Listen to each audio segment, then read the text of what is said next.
የተለመደው አረዳድ በህይወታችን ውስጥ የምንፈልጋቸውን ነገሮች ለማሳካት ብዙ ጭንቀት የሌለበት ዘና ያለ ህይወትን ለመኖርና ውጤታማ ህይወትን ለመምራት ቁልፍ ነገር ሊተገበሩ የሚችሉ ግቦችን ማስቀመጥ ነው የሚለው ነው። ጄምስ ክሊር እኔም ለብዙ ዓመታት ልማዶችን የምቃኝበት መንገድ ይህ ነበረ። እያንዳንዳቸው ሊደረስባቸው የሚችሉ ግቦች ናቸው። ለምሳሌ በትምህርት ቤት ውስጥ ግብ አስቀምጣለሁኝ። በቢዝነስ ውስጥ ላገኘው ስለምፈልገው ትርፍ፣ በጂም ቤት ላነሳው ስለምፈልገው ክብደት ወዘተ እንደዛው። በተወሰኑት ውጤታማ መሆን የቻልኩት ቢሆንም በአብዛኛዎቹ ግን አልተሳካልኝም። በሂደት ያገኘሁት ውጤት ካስቀመጥኩት ግብ ጋር ያለው ግንኙነት ውስን መሆኑን ተረዳው።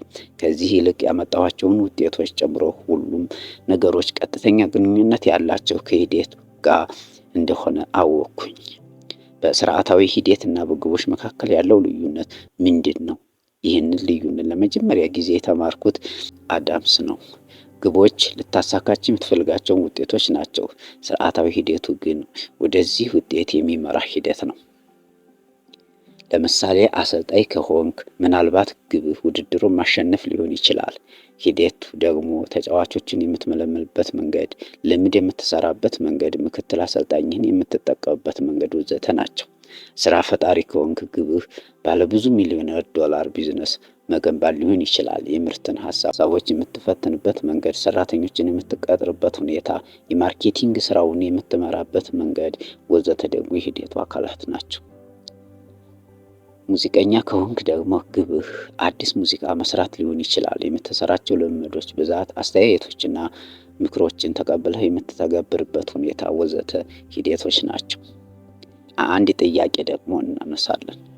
ግቦችን ሙሉ በሙሉ በመተው ሂደቱ ላይ ብቻ ብታተኩር ውጤታማ መሆን ትችላለህ? ለምሳሌ አንተ የቅርጫት ኳስ አሰልጣኝ ብትሆንና ውድድሩን የማሸነፍ ግብህን ሙሉ በሙሉ ረስተህ ቡድኑን በየቀኑ የሚሰራው ተግባራዊ ስራ ላይ ብቻ ብታተኩር ውጤታማ ልትሆን ትችላለህን? እኛውም ስፖርት ውስጥ ግቡ የተሻለ ውጤት ይዞ ማጠናቀቅ ነው። የውጤቱ ሰንጠረዥን እያዩ ሙሉ የጨዋታ ጊዜን ማሳለፍ ግን ትርጉም የለሽ ነው። ለውጤታማነት የሚያበቃው እውነተኛ መንገድ በየቀኑ ለመሻሻል መጣርና ልዩነት ማሳየት ነው። የ3 ጊዜ የሱፐር ቦል አሸናፊ ቢል ዋሽ እንዳለው ውጤት ለራሱ ይጨነቃል። ለሌሎች የህይወት ዘርፎችም እውነታው ይህ ነው። የተሻለ ውጤት ማምጣት ከፈለክ ግቦችን መደርደርን ችላ በልና ሂደቱ ላይ አተኩር። ምን ማለት ነው? ግቦች ምንም ጥቅም የላቸውም እያልኩ ነውን? በፍጹም አይደለም። ግቦች አቅጣጫን ለማስቀመጥ በጣም ጠቃሚ ነገሮች ናቸው። ለውጥ ለማምጣት በጣም የሚጠቅመን ግን ሂደት ነው። በቂ ስርዓት ሳትቀርጽ ያስቀመጥካቸው ግቦች ላይ ብቻ በመጠን ጊዜ ማሳለፍ ብዙ ችግሮች ይፈጥራሉ። ግቦችን ማስቀመጥ ለውጤታማዎች በማድራት መድሎ በከፍተኛ ሁኔታ የተጠቃ ነው። ትኩረትን የምናደርገው አሸናፊ ሆነው በጨረሱት ወገኖች ላይ ነው። በዚህ የተነሳ ለውጤት ያበቃቸው የተለጠጠውን እቅዳቸው እንደሆነ አድርገን እናስባለን። ተመሳሳይ ግቦችን አስቀምጠው ሩጫቸውን በተሸናፊነት የቋጩ ተወዳዳሪዎችን ግን አናይም። የትኛውም የኦሎምፒክ ተወዳዳሪ የወርቅ ሜዳሊያዎችን ማሸነፍ ግቡ ነው። የትኛውም ሩቅ ስራ ለማግኘት ያለማል። ውጤታማ የሆኑ ውጤታማ ያልሆኑ ሰዎች ተመሳሳይ ግቦች የሚጋሩ ከሆነ በተሸናፊዎችና በአሸናፊዎች መካከል ለተፈጠረው የስኬታማነት ልዩነት ምክንያት ግቦችን ማስቀመጥ አይደለም ማለት ነው። እንግሊዝ የብስክሌት ቡድንን ቱር ደ ፍራንስ እንዲያሸንፍ ያደረገው የማሸነፍ ግፉ አይደለም። ከዚህም በፊት በነበረው በርካታ ዓመታት ቡድኑ ውድድሩን ማሸነፍ ይፈልግ እንደነበረ መገመት ከባድ አይሆንም። ስለሆነም ግቦች ሁልጊዜ ነበሩ። በኋላ ውጤት ያመጣው ለየት ያለው ነገር በቡድኑ ላይ በየቀኑ መሻሻልን ያመጡ የሂደት ሁኔታዎች ናቸው። ክፍልህ በጣም ስለቆሸሸ ስታጸዳ ግብ አስቀመጥክ እንበል። ጉልበትህን አሰባስበህ ወደ ስራ ከገባህ ንጹህ ክፍል ይኖርሃል።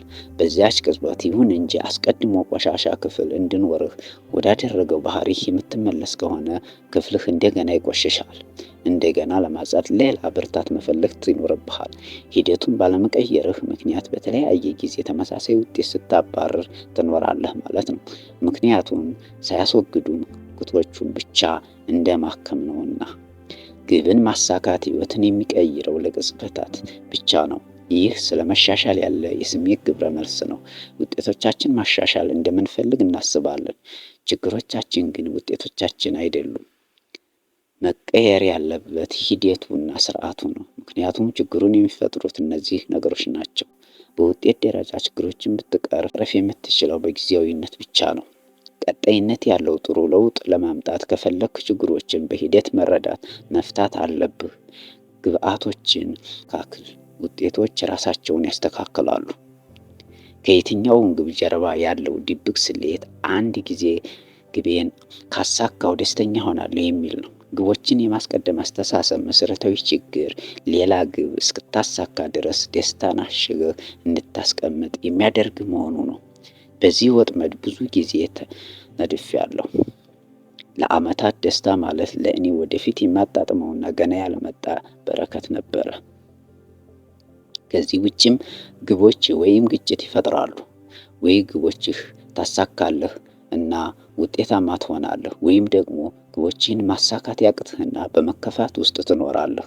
በዚህ መንገድ ደስታን አጣጥቦ በሚያይ ጠባብ አረዳድ አእምሮህን ለሁለት ትከፍላለህ። ይህ የተሳሳተ አተያይ ነው። የህይወት ጉዞ የሚጠበቀውን ያህል በትክክለኛው መንገድ የሚሄድ እድሉ ዝቅተኛ ነው። ስለሆነም በእውነታው ብዙ የስኬታማነት መንገዶች እያሉ እርካታን ከአንድ ሁኔታ ጋር ብቻ ማስተሳሰር ተገቢ አይደለም። ሂደትን የማስቀደም አስተሳሰብ ማርከሻውን ይሰጠናል። ከውጤቱ ይልቅ በሂደት ውስጥ ስትወሰድ ከፍተኛ ወይም ደስተኛ ለመሆን የምትጠብቀው ቀን አይኖርም። ሂደት ደግሞ በአንድ መንገድ ሳይሆን በብዙ አማራጭ መንገዶች ውጤታማ መሆን ይቻላል። ከውጤቱ ይልቅ በሂደቱ ስትወሰድ ደስተኛ ለመሆን የምትጠብቀው ቀን አይኖርም። ሂደትህ በአግባቡ እየሄደ እንደሆነ ባየህ በየትኛውም ጊዜ ደስተኛ መሆን ትችላለህ። ሂደት ደግሞ በአንድ መንገድ ሳይሆን በብዙ አማራጭ መንገዶች ውጤታማ መሆን ይቻላል።